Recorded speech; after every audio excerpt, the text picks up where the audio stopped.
वज़ीराअज़म शहबाज शरीफ ने कहा है कि चीनी सरमायाकार पाकिस्तान में आकर काम करें, उनकी हौसला अफजाई करेंगे। बीजिंग में तकरीब से खिताब में वज़ीराअज़म ने कहा कि चीन अपनी टेक्सटाइल और चमड़े की सनतें पाकिस्तान में लगा सकता है।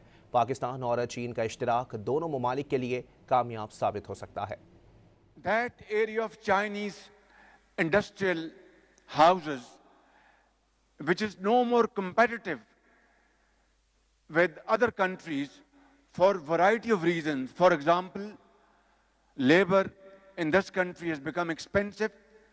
Two, China has gone to much higher level of technology and transformation.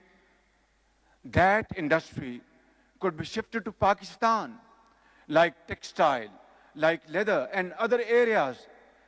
And the combination of Pakistani cheaper labor, skilled labor, cheaper, and joint ventures between Pakistani entrepreneurs and Chinese entrepreneurs, we can convert this opportunity into a great win-win equation between China and Pakistan.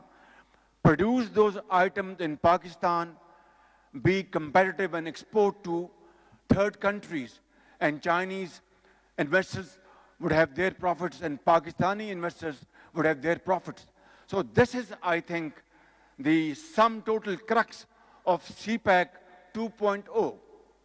And I would encourage all Chinese investors sitting here in this hall and those who are not here, please make use of this opportunity.